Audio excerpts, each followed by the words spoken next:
This holiday season, give yourself the gift of quick, easy, flavorful, and nutritious meals. Factor is America's #1 ready-to-eat meal delivery service, and they can help you eat well for breakfast, lunch, and dinner. Factor meals are chef-prepared, dietitian-approved, and delivered to your door, ready to eat. So you can save time and stay healthy while staying on top of all your holiday responsibilities. Cross meal prepping off your to-do list with 35-plus fresh, never-frozen meals that are hot and ready in just 2 minutes. Factor offers options to fit your lifestyle and preferences, whether it's calorie smart, vegan and veggie, or their protein plus option. This December, get Factor and enjoy eating well without the hassle. Just choose your meals and enjoy. Head to factormeals.com/Persia50 and use code Persia50 to get 50% off. That's code Persia50 at factormeals.com/Persia50 to get 50% off. This podcast is brought to you by Royal Fratricide. Attention, princes and kings! Does your empire have 1 million or more subjects? Do you feel like you would do a better job of leading the wayward masses than your idiot brother? Or perhaps you know that he has no right to rule because you were born at a better point in your father's life. Well then, I have a deal you can't pass up. Royal Fratricide. Simply attach 1 bottle of fratricide to the end of your spear and apply it liberally to any siblings you think might threaten your ability to claim the throne. Whether they have your father's favor, a cohort of annoying priests, or just bother you sometimes, Royal Fratricide will secure your position in the history books. Go to historyofpersiapodcast.com/Royal Fratricide and use promo code BROTHERS to get 10% off your kingship today. Royal Fratricide does not take responsibility for any coups, plots, or usurpations resulting from use. This ad is to be considered parody. Hopful Media does not endorse X sides of any sort. Please stab responsibly. History of Persia is a Hopful Media podcast production. This show is sponsored by BetterHelp Therapy Online. Life doesn't come with a user manual, so when life stops working for you, it's pretty normal to feel stuck. Imagine somebody who spent, say 25 years being really distracted, overwhelmed by clutter, and fluctuating between being really into obscure ancient history and not being able to find the motivation to do the dishes. That person is me, and apparently, if there were a user manual to life, it might have told me that I have ADHD and should talk to my doctor about that. Therapists are about as close to a manual as we can get. Folks who are trained to help you figure out challenging emotions and learn coping skills. BetterHelp has connected millions of people with licensed, registered therapists for convenient and secure online therapy. It's convenient and 100% accessible online. No waiting rooms, no traffic, and not even endless Googling of therapist near me. You just fill out a questionnaire and get matched with an appropriate therapist. And if it doesn't click, BetterHelp makes it easy to switch providers. Everyone deserves to feel their best, so get unstuck with BetterHelp. Learn more and save 10% off your first month at betterhelp.com/Persia. That's BetterHelp, HELP.com/Persia. Africa is a land with endless stories to tell. From epic battles, brilliant rulers, and the dramatic rise and fall of civilizations, join us on the History of Africa podcast to learn the oft-ignored stories of the African continent. From the sands of Cairo to the plains of Zimbabwe, and from the mountains of Ethiopia to the forests of the Congo, find the History of Africa podcast wherever you get your podcasts.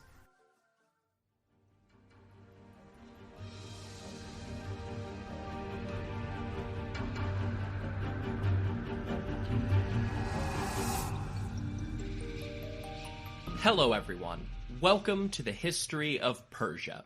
I'm Trevor Cully, and this is episode 48, What is Your Profession? You just heard from the History of Africa podcast, which I highly recommend as it works through the history of a whole, massively under-discussed continent. So far, he's done the Old Kingdom of Egypt, and is working his way through ancient Ethiopia, with the promise of more, even less well-known stories on the way. So January wasn't my month. In addition to a whole bunch of real life happening, reapplying to a new master's program, and a poor home improvement decision that resulted in me falling flat on my ass, I lost about 3.5 hours of audio recording due to a computer/technical error.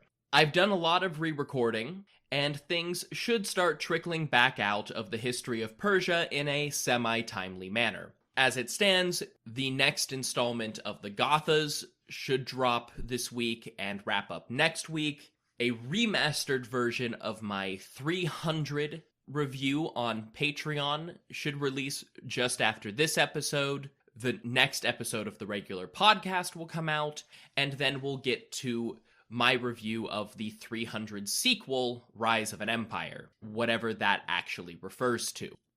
Last time on this podcast, we covered Xerxes' preparations for war in Greece as he assembled one of the largest land armies ever mobilized in 481 BCE.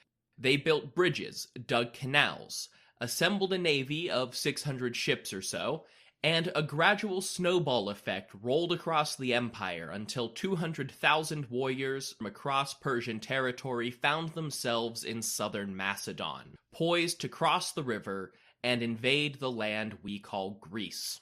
This time, we're going to cross that border and wind the clock back to 490 and the immediate aftermath of Marathon to see how the Greeks were preparing, because the return of the Persian armies was not a secret. It was only a matter of time. But before I get to that, I do have to remind everyone that we are just 2 episodes away from the episode 50 Q&A. To celebrate 50 episodes and 2 full years of the history of Persia, you can ask me any question you want, and I'll try my best to find you an answer. Ask about ancient Persia, history in general, this podcast, podcasting in general, or even me personally, and I'll answer all your questions for episode 50. I've got some questions in the script already, but I'd love to have even more, so send them my way. You can reach me through the contact page at historyofpersiapodcast.com, email historyofpersiapodcast@gmail.com, or go through social media. On Facebook and Instagram, I am at History of Persia Podcast, and on Twitter, it's just at History of Persia. And as always, if you know where to find me somewhere else, or you are a Patreon supporter, you can message me through those platforms as well. Okay, with that out of the way, let's return to Marathon. Last time this podcast was in Greece was in episode 38, The Last Battle, where the Athenians scored a soaring victory and the Persians suffered a mildly irritating defeat. The great Athenian general to emerge from that battle was Miltiades, a former tyrant from the Chersonese who blew all of his newfound political capital on a failed invasion of the island of Paros, and subsequently died in a debtor's prison. If you want to brush up on Athenian history before that, you can look a little further back at episode 32, or head over to the Casting Through Ancient Greece podcast for a much more detailed history of Athens and its neighbors. Miltiades' failure ultimately opened the doors of Athenian politics to a new generation of power players, including his son Cimon, who will play a significant role in this story as the war progresses. But most importantly for now, it opened the doors for a man named Themistocles. Themistocles was from the class of people who benefited the most from the young Athenian democracy. He was not a member of the Eupatridae, the Athenian aristocracy, but he was intelligent and wealthy. As a result, he was well placed to take advantage of the new system. He started practicing law and moved into a poor neighborhood where he positioned himself as a politician of the common man. Themistocles was one of the first major Athenian leaders to take advantage of its naval strength. By the start of the 5th century, Athens had developed a strong navy, and as soon as he was old enough, Themistocles planned to campaign for the position of eponymous archon on that naval platform. In 493, at the age of 31, he was elected. The minimum age was 30. He began construction of a new harbor and put resources into the navy. Conveniently for him, naval military power relied largely on the mass mobilization of poor Athenians to crew the ships, and thus placed more influence further down the economic ladder, i.e., his own base of supporters. This was much to the chagrin of the Eupatridae nobles, who constituted most of the ancient Greek infantry, those hoplite warriors in their heavy armor and long spears. After Miltiades was prosecuted and imprisoned in 488, Themistocles moved into his position as Athens' natural political leader. He was challenged by Aristides, who positioned himself as the champion of the Eupatridae. The prosecution of Miltiades also brought another new player to the Athenian political system. Technically, this one had been around since the democratic constitution was first implemented, but it wasn't until 487 BCE that it was first used. This was the ostracism, a legal process in which every eligible voter cast a vote for one man to be exiled from Athens for a decade. These early ostracisms seem to have targeted Themistocles' enemies, and in the late 480s, Themistocles' supporters punched Aristides' ticket.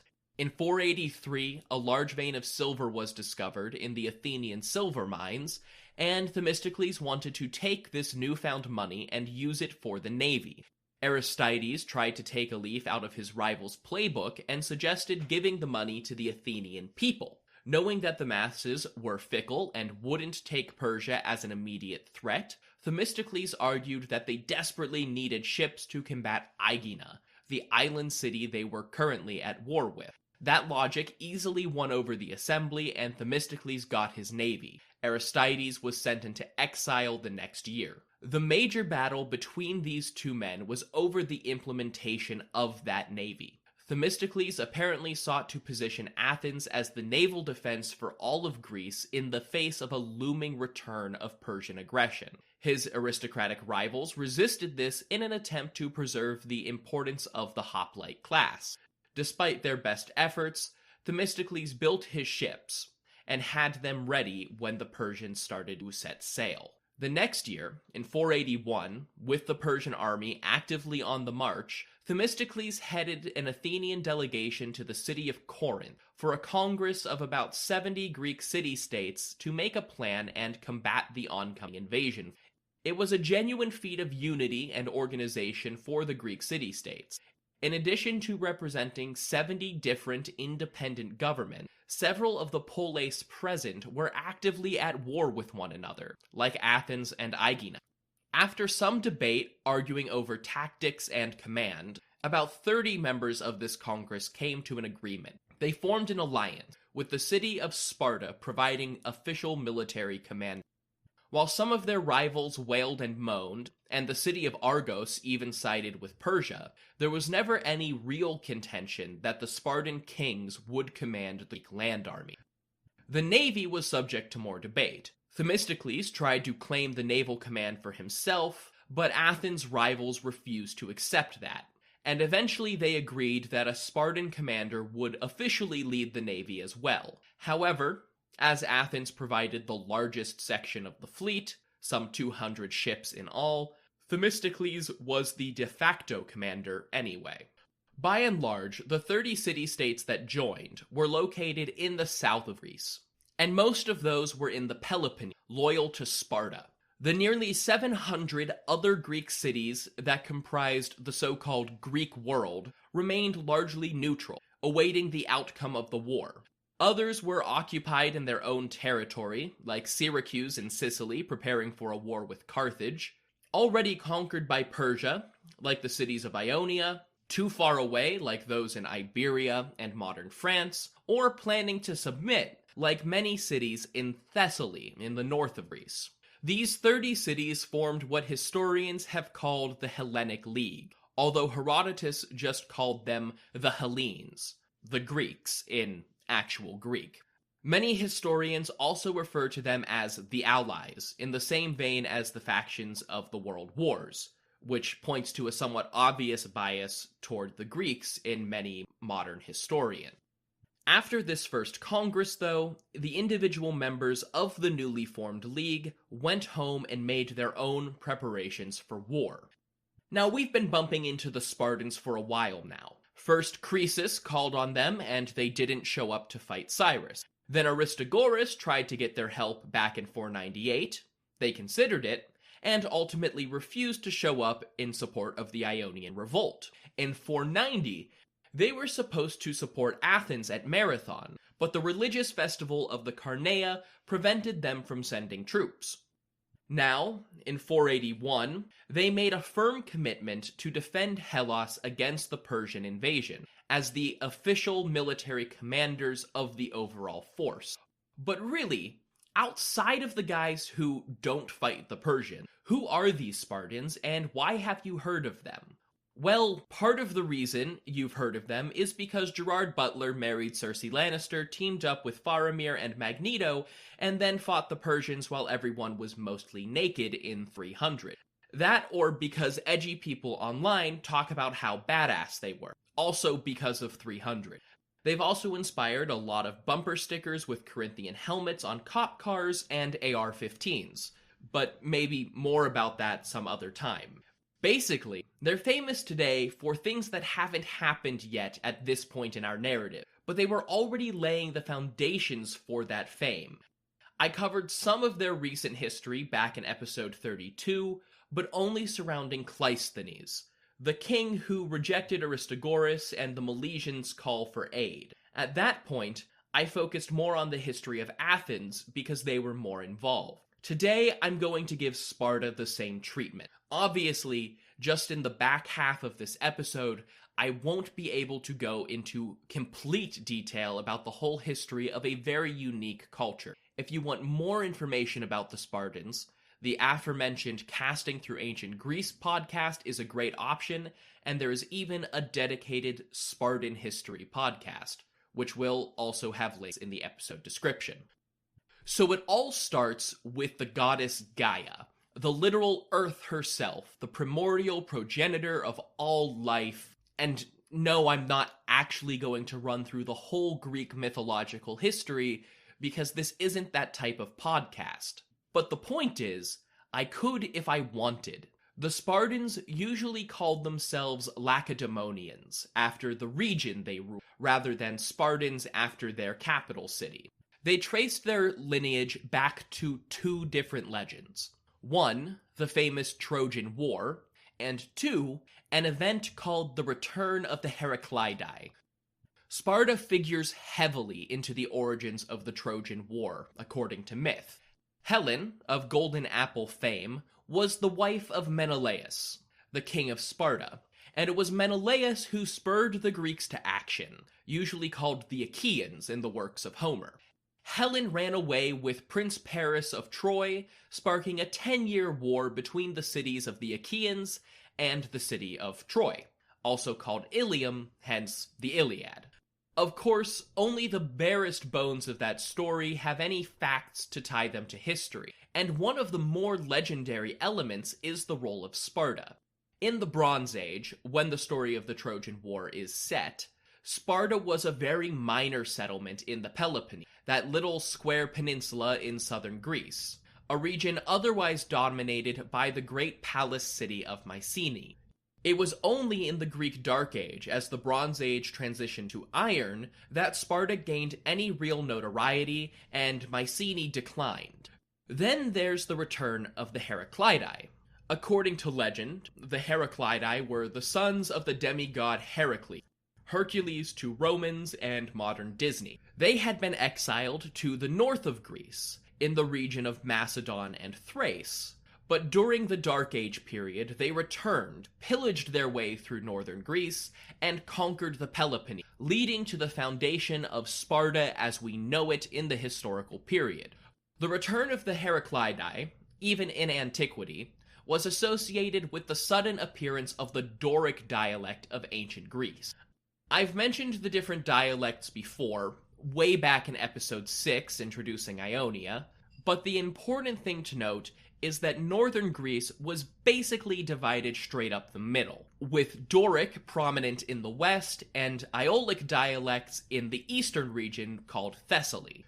Southern Greece had other dialects, and then Doric picks back up in the Peloponnese, but not in the region of Arcadia, basically the center of the peninsula. Arcadian Greek predates Doric in the region, and was also spoken on Cyprus, probably a leftover from the Mycenaean. Doric is also strikingly different from other Greek dialects. Not different enough to be its own language, but enough to think that it had a very different developmental history. Until very recently, many historians subscribed to the idea of a Doric invasion, in which the Doric speaker... This podcast is brought to you by Royal Fratricide. Attention, princes and kings! Does your empire have 1 million or more subjects? Do you feel like you would do a better job of leading the wayward masses than your idiot brother? Or perhaps you know that he has no right to rule because you were born at a better point in your father's life. Well then, I have a deal you can't pass up. Royal Fratricide. Simply attach 1 bottle of fratricide to the end of your spear and apply it liberally to any siblings you think might threaten your ability to claim the throne. Whether they have your father's favor, a cohort of annoying priests, or just bother you sometimes, Royal Fratricide will secure your position in the history books. Go to historyofpersiapodcast.com/Royal Fratricide and use promo code BROTHERS to get 10% off your kingship today. Royal Fratricide does not take responsibility for any coups, plots, or usurpations resulting from use. This ad is to be considered parody. Hopeful Media does not endorse X sides of any sort. Please stab responsibly. Invaded southern Greece, giving rise to the myth of the Heraclidae.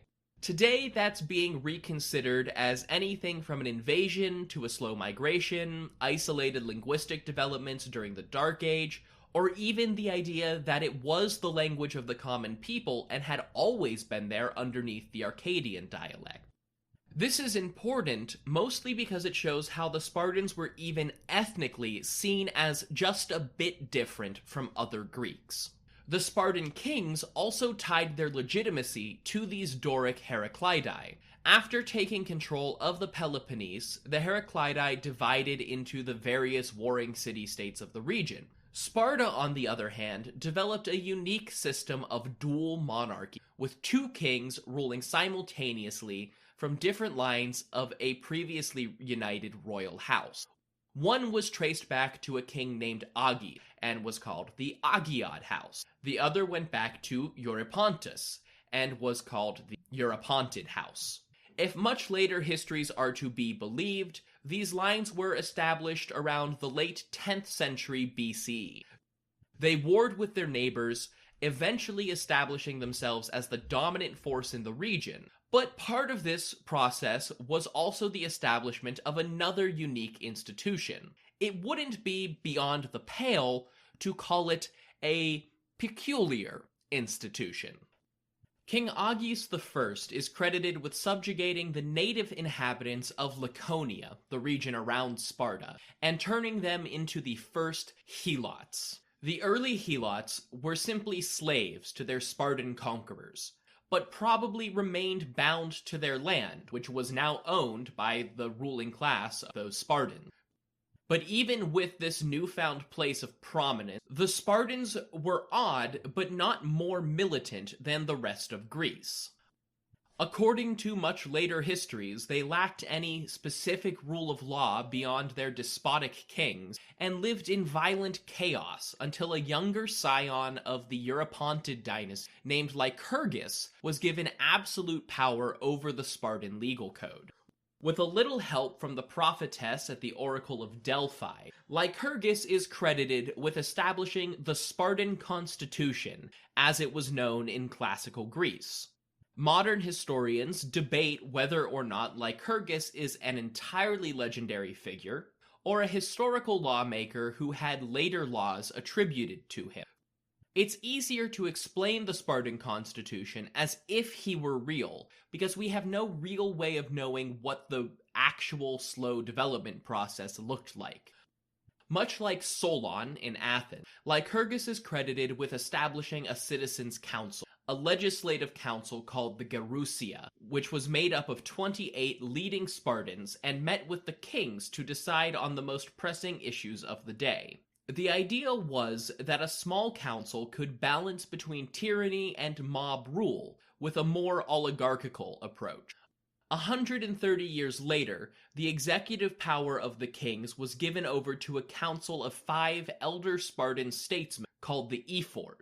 This left the kings as the judicial and military, as well as the public enactors of the other branches' policy. Lycurgus also instituted land reforms to divide the conquered territory of Laconia and the land immediately surrounding Sparta among the citizens. The 30,000 or so Spartans got equal shares of the land to pass down to their descendants. The Helots, living on that land, were officially bound to their plots, making them more like serfs than slaves, and treated as state property rather than the chattel of individual Spartans. Supposedly to force the internal innovation and deter theft, Lycurgus is also said to have banned silver and gold coinage, replacing it with worthless iron coin. This is one of the more improbable laws attributed to him. First of all, he predates the first known coinage in Lydia, and second, this law doesn't seem like it lasted very long. Before too long, our narrative will have Artaxerxes I sending boatloads of golden darics to Sparta. More likely, Sparta was just a late adopter of the idea of currency and developed an odd reputation. This is tied to a wider Spartan tradition of living off only the necessities and avoiding indulgence, whether financial, dietary, architectural, or linguistic. As a result, Spartan is used in modern English to describe a sparsely furnished space or diet, and laconic, from Lacedaemonian, is used to describe the short, dry speech patterns and witticisms. But most importantly, Lycurgus gets credit for inventing Spartan myth. The only citizen boys exempted from this system were the elder sons of the kings, who received training for the succession in its stead. From age 7, Spartan boys received both physical and civil education in a school system called the Agoge, where they lived communally under their instructors rather than their parents. They were taught both to take a beating and to become sneaky and deceitful through their training regiment, to become excellent hoplite soldiers and commanders. But they were also instilled with an abiding loyalty to the Spartan state, partially through a partnership with an older man who acted as a mentor, and it is usually implied that there was some degree of pederasty involved in this relationship, something not terribly uncommon in the ancient Mediterranean. At age 20, Spartan boys could start graduating from the Agoge to mess halls called syssitai. These would be the communal living and dining halls that were home to all young Spartan men, and where they would eat their meals for the rest of their lives. To be accepted into a syssitia, the young man had to receive 100% acclamation from its sitting member. If that was not achieved within a few years, a young Spartan man was stripped of his citizenship and became a Spartiate. Spartiates were non-citizen Spartans who could not participate in civic life, but did serve militarily, though still separate from the full citizen. Once in a syssitia, Spartan men began their military service in earnest. They were not farmers, craftsmen, or merchants. Their primary duties were to defend Sparta and live off the profits of the estates worked by the Helots. The Helots were also their primary enemy and threat. Spartan society was constantly militaristic because the wealth of Spartan citizens was wholly dependent on subjugating the Helot slaves and preventing them from rising up. As a result, the drilled and trained army, a rarity in the ancient world, was never willing to stray too far from home at the risk of exposing Sparta to a slave rebellion. Men would typically not marry until they were 30 or so, and it was seen as their duty to continue their family lines and produce more Spartans to run Spartan society and fill Spartan ranks. However, women were not oppressed, at least not nearly to the degree seen in other parts of Greece. Spartan girls received a public education and athletic training, just without the martial teachings of their male counterparts. Women could hold and trade property independent of their male relative, and had rights to legal representation, all things lacking in, say, Athenian society. Property ownership in particular, much like the dukshish back in Persia, provided a degree of economic and political power not often seen by women in the ancient world. The girls, too, were instilled with a deep loyalty to Sparta itself and the continuity of Spartan bloodline. It was not unheard of for married women to act as surrogate mothers for unmarried men, allowing them to produce rightful heirs. As you might imagine, 30,000 plots of land were divided up and eaten away fast in a culture obsessed with producing more sons and daughters to inherit and divide those plots. As a result, not long after Lycurgus's life, Sparta entered a period of aggressive expansion, first invading their neighbors in Messenia in an event called the First Messenian War. Like they had in Laconia, they conquered Messenia and subjugated the inhabitants as helots, dividing up the land just as Lycurgus had done to generate property for new generations of Spartans. The Second Messenian was to put down an uprising of these new helots, in which Sparta also crushed their allies and made it clear that Sparta would be the dominant power once and for all. Over the following 150 years, from 650 and the end of the war in Messenia to 500 BCE, the Spartans fought with all of their neighbors and either conquered or made deals with each of them, except for the small city of Argos to their southwest. Argos would remain a perpetual rival and antagonist to Sparta for the rest of the classical period. In 494, Argos was defeated by Sparta, and the Agiad king Cleomenes had all of the captured hoplites slaughtered, an act of cruelty that both engendered additional ill will against Sparta and weakened Argos severely, potentially saving the Spartans in 480.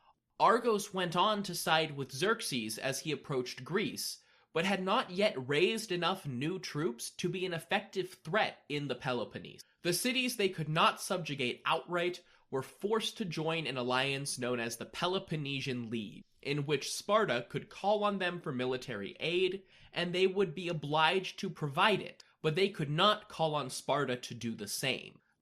By 500, we're mostly caught up to the events described back in episode 32. The Eurypontid king Demaratus was forced into exile by his Agiad counterpart Cleomenes. Demaratus's brother Leotychidas took the Eurypontid throne, and then Cleomenes became the target of his political rivals as well. There was a scandal suggesting that Cleomenes was the bastard son of another man, rather than the previous Agiad king. Cleomenes was subsequently imprisoned and replaced by his cousin Leonidas in 490 BCE, just before the Athenians called for aid at Marathon.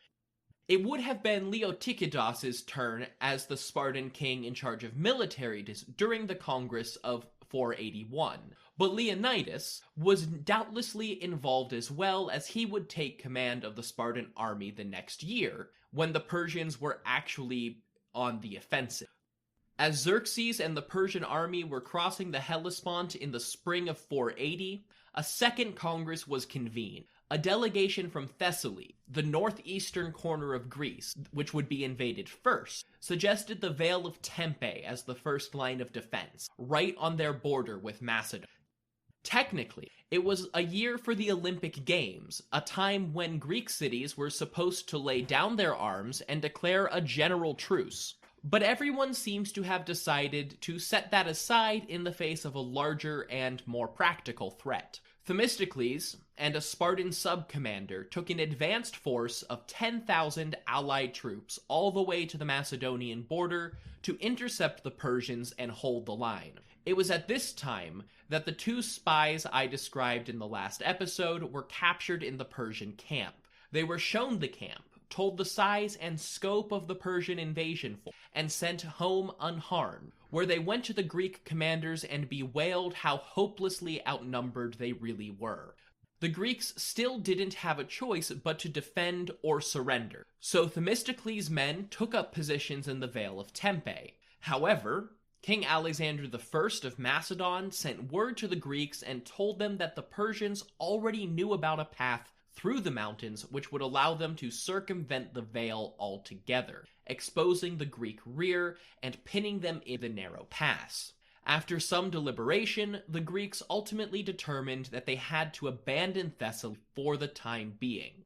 This could have been Alexander I acting out of genuine support for Greek allies. However, Alexander could also have been the one who told Xerxes about the path through the Vale in the first place, just to get these 200,000 foreign soldiers out of his land as they ate their way through Macedon's already scarce resources. Fortunately for the cities of southern Greece, most of those in the alliance, there was another narrow pass even better suited to their purpose. An extremely narrow pass between the cliffs and the ocean was the only suitable point to move a large force into Attica by land, a pass called the Hot Gate, or Thermopylae in Greek. There was even a natural choke point for the navy nearby, at the Straits of Artemisia, between the northern tip of Euboea and the Greek mainland. The Greeks resolved to hold the pass at Thermopylae by land and blockade Artemisium by sea. As a result, the Persians moved through northern Greece largely unimpeded, accepting earth, water, and tribute as they went and rounded Mount Olympus, home of the Greek gods, on their way to Thermopylae. Their progress was slow, as they had to subjugate dozens of independent city governments rather than one central king in rough terrain, and it took until August of 480 before Xerxes and his army reached Thermopylae itself, probably just under 200,000 strong by now. The Greeks recognized how tenuous their position was, and plans were drawn up to retreat to the Isthmus of Corinth and evacuate Athens, which everyone knew was slated for Persian retribution after scorning the great kings not once, but 3 times in the last 40 years. Despite that worst-case scenario planning, the Greeks were still determined to halt the Persian advance at the Hot Gates, and moved to meet them.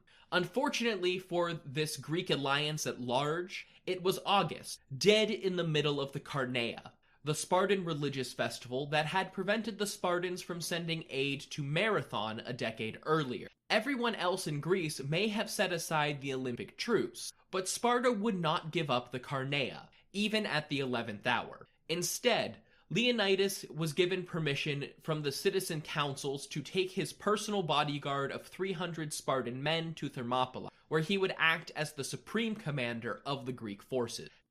Typically, the Spartan royal bodyguard was comprised of 300 of the best young men fresh out of the agoge.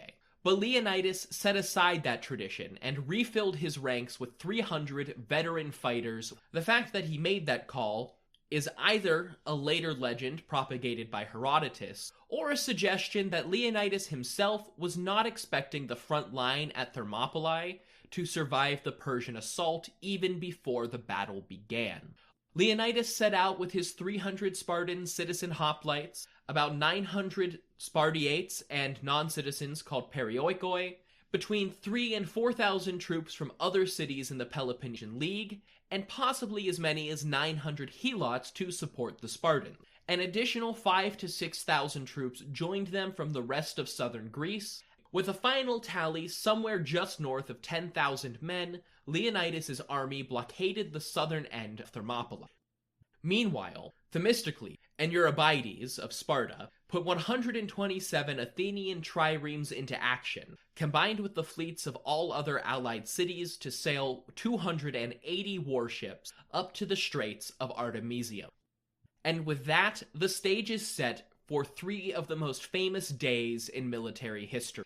Next time, we will pick up at the start of the battles of Thermopylae and Artemisia, before the armies of Persia ultimately swat the Greek flies buzzing around their path and push on to Athens. Between now and then, if you want more information about the podcast, you can go to historyofpersiapodcast.com. There you will find things like maps to go along with all of these events, the Persian family tree, and the support page where you can find information about financially supporting the show, like one-time support payments and the monthly Patreon subscription at patreon.com/historyofpersia. The absolute best way to support the show is by spreading the word. Go on social media, find me at History of Persia Podcast on Facebook and Instagram, or History of Persia on Twitter, and share the show with your friends and family on social media. It is the best way to help this podcast grow. You can also leave reviews on your podcast platform of choice. Apple, Podchaser, Podcast Addict, they all have great review systems now. I always appreciate your feedback, and I look forward to hearing from you. Remember to send in questions for the episode 50 Q&A, and in the meantime, thank you all so much for listening to the History of Persia. This podcast is brought to you by Royal Fratricide. Attention, princes and kings! Does your empire have 1 million or more subjects? Do you feel like you would do a better job of leading the wayward masses than your idiot brother? Or perhaps you know that he has no right to rule because you were born at a better point in your father's life. Well then, I have a deal you can't pass up. Royal Fratricide. Simply attach 1 bottle of fratricide to the end of your spear and apply it liberally to any siblings you think might threaten your ability to claim the throne. Whether they have your father's favor, a cohort of annoying priests, or just bother you sometimes, Royal Fratricide will secure your position in the history books. Go to historyofpersiapodcast.com/Royal Fratricide and use promo code BROTHERS to get 10% off your kingship today. Royal Fratricide does not take responsibility for any coups, plots, or usurpations resulting from use. This ad is to be considered parody. Hopeful Media does not endorse X sides of any sort. Please stab responsibly. This podcast is brought to you by Royal Fratricide. Attention, princes and kings! Does your empire have 1 million or more subjects? Do you feel like you would do a better job of leading the wayward masses than your idiot brother? Or perhaps you know that he has no right to rule because you were born at a better point in your father's life. Well then, I have a deal you can't pass up. Royal Fratricide. Simply attach 1 bottle of fratricide to the end of your spear and apply it liberally to any siblings you think might threaten your ability to claim the throne. Whether they have your father's favor, a cohort of annoying priests, or just bother you sometimes, Royal Fratricide will secure your position in the history books. Go to historyofpersiapodcast.com/Royal Fratricide and use promo code BROTHERS to get 10% off your kingship today. Royal Fratricide does not take responsibility for any coups, plots, or usurpations resulting from use. This ad is to be considered parody. Hopeful Media does not endorse X sides of any sort. Please stab responsibly.